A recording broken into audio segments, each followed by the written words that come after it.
The second receptor now, 5-HT1A, partial agonism. How does this decrease EPS?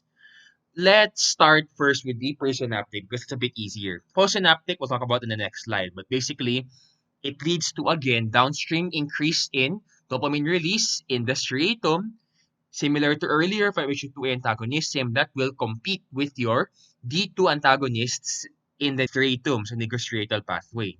So now what about the presynaptic receptors? So the presynaptic receptors is a bit easier to understand because presynaptic receptors function as autoreceptors. What does that mean? It means when serotonin as the endogenous ligand binds to the autoreceptor, then the autoreceptor will act as a brake. The brake will function through a slowing down of the impulse flow through the neuron, which results in yung preno action, the brake action, a decrease in the release of serotonin from the presynaptic neuron. And as a result, if serotonin is bound here, decrease in release of serotonin, the 5-HT2A receptors elsewhere, postsynaptic, they are not activated. If they are not activated, so and so, there is disinhibition of downstream dopamine release into the striatum. In essence, the absence of serotonin release due to the autoreceptor action is an quote-unquote antagonist effect on the 5-HT2A receptors. Now, of course, we don't want full agonism for the 5-HT2A receptors because there will be then, net result, too much dopamine released into the striatum and the antipsychotic activity will be too antagonized. Remember, we still want a minimum of 60% antagonist action at the D2 receptors. So, that is why 5-HT1A partial agonism is preferred. So, if it is a partial agonist at the autoreceptor, there is a slight brake action, not a complete brake action as with serotonin as a full agonist, but with a partial 5-HT1A receptor agonist, you have a slight decrease in serotonin.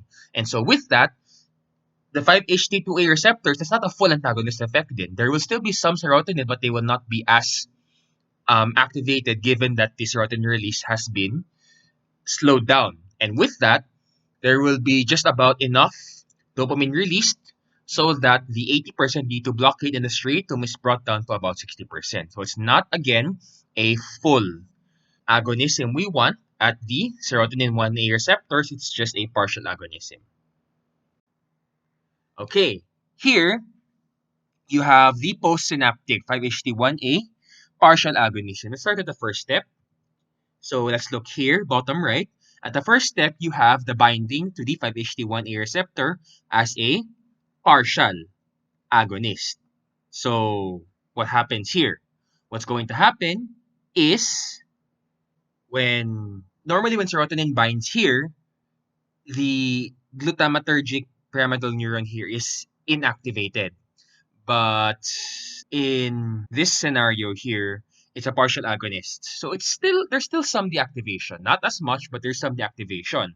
What then happens at number 3, there is no glutamate that is released to the GABAergic neuron. So if there is no glutamate, there will be no GABA released by the GABAergic neuron. And if there is no GABA released by the GABAergic neuron, there will be no what? There will be no inhibition. If there's no inhibition, the dopaminergic neuron will just go and release dopamine, which will again compete with the D2 antagonist at the nigrostriatal pathway, less EPS, less hyperprolactinemia. Okay? You should check out Stalls if you want to really get into this in depth. But yun na yun. That's the flow we have here so far.